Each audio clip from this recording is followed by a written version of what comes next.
Good morning student. आज हम कृतिका का पाठ 2 जॉर्ज पंचम की नाक पाठ समझेंगे, जिसके लेखक हैं कमलेश्वर। जो प्रस्तुत पाठ हमारे पास है जॉर्ज पंचम की नाक। इस पाठ के माध्यम से लेखक कमलेश्वर ने भारतीय सरकार की मानसिकता को व्यक्त किया है।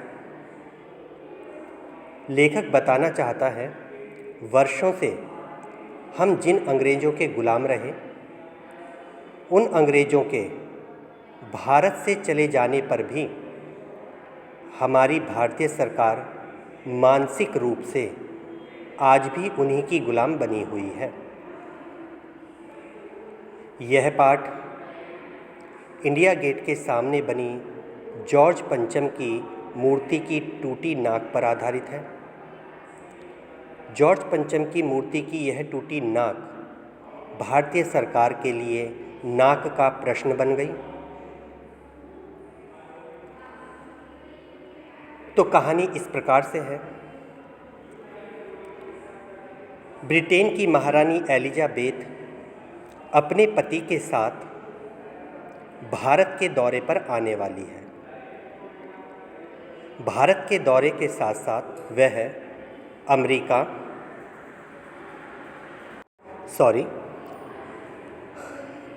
भारत के साथ साथ रानी एलिजाबेथ पाकिस्तान और नेपाल के दौरे पर भी जाने वाली थी।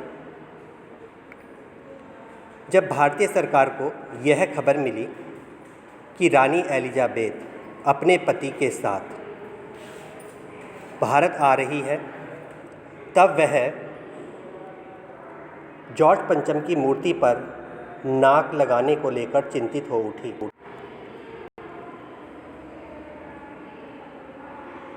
इस खबर को पाकर सारे सरकारी अधिकारी रानी एलिजाबेथ के स्वागत की तैयारी में लग गए। शंखनाद इंग्लैंड में हो रहा था और उसकी गूंज भारत में सुनाई दे रही थी। अर्थात रानी के आने के लिए खबरें समाचार पत्रों में छप रही थीं इंग्लैंड में, और वही खबरें अगले दिन भारत के अखबारों को सजाती थीं, अर्थात भारत के अखबारों में छपती थी। रानी एलिजाबेथ के नौकरों, बावर्चियों, खानसामों, अंगरक्षकों की पूरी जीवन के विषय में अखबार छाप रहे थे। यहाँ तक कि शाही महल के कुत्तों की भी तस्वीरें अखबारों में छप रही थीं। राजधानी में तहलका मच गया। राजधानी यानी दिल्ली में तहलका मच गया, और देखते ही देखते राजधानी दिल्ली की कायापलट होने लगी, ताकि इंग्लैंड की महारानी का शानदार स्वागत किया जा सके। सड़कें चमकाई गईं, इमारतों का रंग रोगन किया गया, साफ सफाई की गई। ऐसे में अचानक पता चलता है कि दिल्ली में इंडिया गेट के सामने लगी जॉर्ज पंचम की मूर्ति की नाक गायब है। इस पर सारे अधिकारी विचार विमर्श करने लगे कि यदि जॉर्ज पंचम की मूर्ति की नाक नहीं लगी तो भारत की नाक कट जाएगी। अर्थात उन्होंने जॉर्ज पंचम की नाक को भारत के मान सम्मान से जोड़ दिया। मीटिंग बैठाई गई, चर्चाएं चलने लगीं कि जॉर्ज पंचम की मूर्ति पर नाक कैसे लगाई जाए।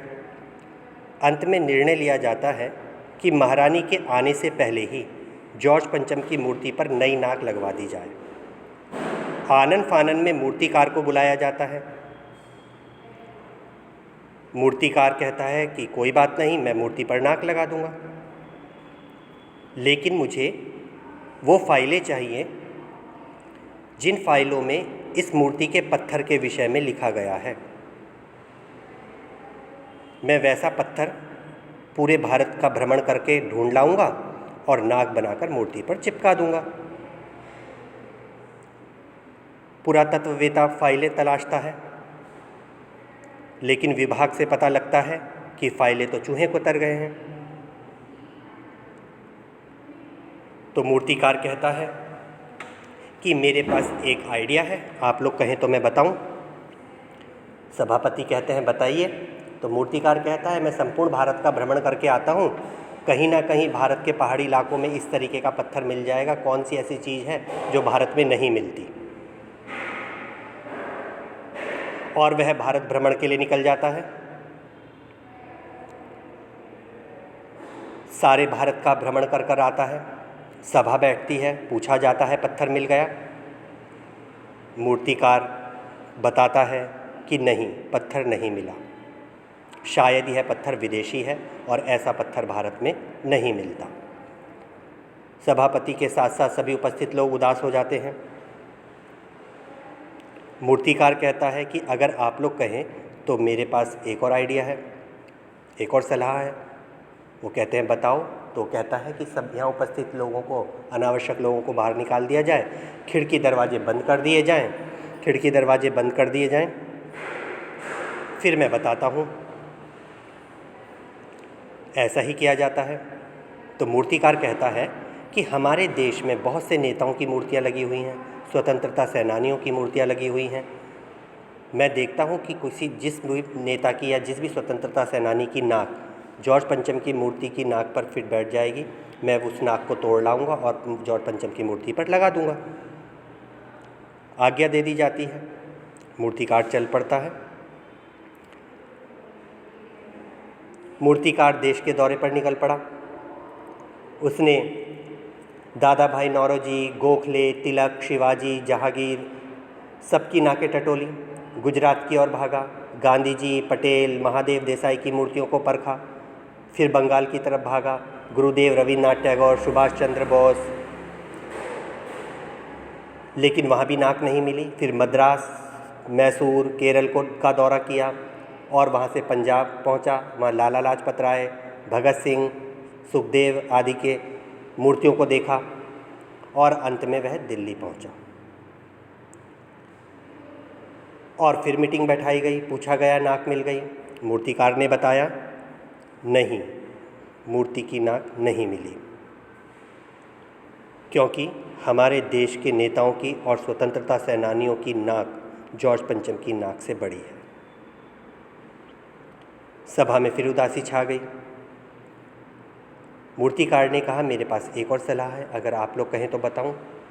कहा गया कि बताइए। तो उसने कहा कि खिड़की दरवाजे बंद कर दीजिए, अनावश्यक लोगों को बाहर भेज दीजिए, फिर मैं बताता हूँ। ऐसा ही किया गया। मूर्तिकार ने कहा कि बिहार में सेक्रेटरीट के सामने सन 42 में शहीद हुए बच्चों की मूर्तियाँ स्थापित हैं। 1942 में बिहार में सेक्रेटरीट के सामने बहुत से जो बच्चे शहीद हुए थे उनकी मूर्तियाँ स्थापित की गई थीं। तो शायद बच्चों की नाक फिट बैठ जाए। तो मैं उन बच्चों की नाक का नाप लेता हूँ और जो भी नाक फिट बैठेगी वो जॉर्ज पंचम की मूर्ति पर लगा दूंगा। आज्ञा दे दी गई। मूर्तिकार पहुँचा, वापस लौट कर आया।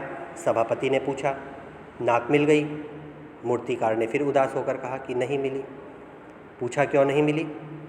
तो मूर्तिकार ने कहा कि हमारे देश के बच्चों की नाक भी जॉर्ज पंचम की नाक से बड़ी है। तो इन दोनों बातों का क्या मतलब हुआ कि नेताओं की और क्रांतिकारियों की भी नाक ऊंची है, बड़ी है, और बच्चों की भी नाक ऊंची और बड़ी है। कहने का तात्पर्य कि भारत के स्वतंत्रता सेनानियों और भारत के नेताओं का ही नहीं, भारत के तो बच्चे बच्चे का मान सम्मान जॉर्ज पंचम के मान सम्मान से बड़ा है, क्योंकि हमारे यहाँ नाक को मान सम्मान का प्रतीक माना जाता है। सभा में फिर उदासी छा गई। अब क्या किया जाए। मूर्तिकार ने कहा मेरे पास इस समस्या का एक और समाधान है, आप लोग कहें तो मैं करूं। कहा कि बताओ। तो उसने कहा, मूर्तिकार ने, कि 40 करोड़ भारतीय हैं, मैं किसी की भी सबकी नाकों का नाप लूँगा और जिसकी भी नाक सही जॉर्ज पंचम की मूर्ति पर बैठेगी उसकी नाक काट करके और लगा दूँगा, अर्थात जिंदा नाक लगा देंगे। सब लोग सक पका गए। क्योंकि उस 40 करोड़ में वो सभापति और बाकी उपस्थित लोग भी आते थे। लेकिन ये तो इज्जत का सवाल था, भारत की इज्जत का प्रश्न था, तो ना चाहते हुए भी हामी भर दी गई। जिस दिन जॉर्ज पंचम के बुत पर जिंदा नाक लगाई गई, उस दिन देश में किसी भी उद्घाटन की खबर नहीं छपी, ना कोई फीता काटा गया, ना कोई सार्वजनिक सभा हुई, कहीं किसी का अभिनंदन नहीं हुआ, कोई सम्मान पत्र भेंट नहीं किए गए।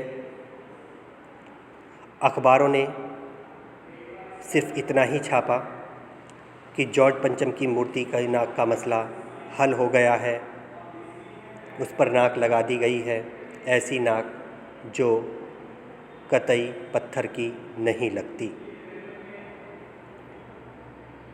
तो ये था हमारा पाठ जॉर्ज पंचम की नाक, जिसके लेखक थे कमलेश्वर। अगला पाठ अगली वीडियो में समझाऊंगा आप लोगों को।